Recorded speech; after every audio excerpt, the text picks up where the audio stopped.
Welcome back to Underdog Cycling. What we have here is a 2025 Avenger Shuttle SL, which is for super light. This one is fully built up, but in this video we're going to be talking about the frame set. We'll be talking about the build quality of this, the design, and what my overall ride impressions of this was. If you're thinking about custom build and you want to jump into a lightweight frame, this is arguably one of the best bangs for your buck. We'll talk more about that shortly, but this is definitely one of those sleeper frames that you guys need to be aware of. All right, so let's get into the nitty-gritty details of this frame. This bike compares to that of a Factor O2 van or even a Cannondale SuperSix Evo. When considering this bike, pay attention to the reach, as it's got a longer top tube, and it also shares the same stack as those two aforementioned bikes. So let's take a look at the handlebars here. What I really like is, and I do like this about brands that actually pay attention to this, is the texture top of the handlebars. Really, really good when you are climbing. It makes it way more comfortable than just having a smooth surface. Drives me crazy, hands slip off. This is actually really good attention to detail. Moving over to the Downtube. Hopefully you guys can see this on camera. They've actually rounded the bottom side of it, all the while maintaining a flat Downtube on the top side. And similarly on the top tube as well. And coming down to your traditional drop seat stays, focusing in on your chain stays.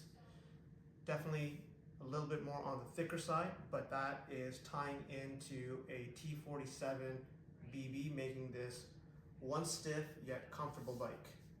Again, paying attention to detail, looking at the seat post, flatter on the back side, and rounded at the front to still maintain that aero profile. I like this attention to detail here, where they have a little bit of a dip in there, or a divot, to help with those who ride with saddlebags. So it fits in nicely without causing a lot of headache when trying to fasten that up. This is Avenger's do-it-all bike, meaning that if you are a crit racer, weekend warrior, or even a climber, this bike will do all of that for you. Again, in comparison to the aforementioned bikes of a Factor O2, the Cannondale SuperSix Evo, or arguably even a Specialized SL8, this bike will take it on. However, the big thing to pay attention to here is the price that you get this amazing bike at. For $17.99 USD, this is the super light version. With that, not only the frame set and that cockpit, you're getting full titanium hardware all the way down to the titanium and through axles, which none of those other brands will offer.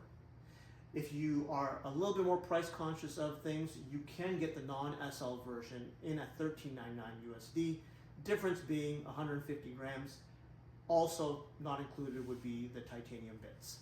Okay, so let's talk about overall ride impressions. The geometry works fantastic, stiff BB, makes my riding completely effortless and power transfer effortless. Again, totally subjective. In terms of the build, I really didn't want to focus on a weight weenie and Chinese build.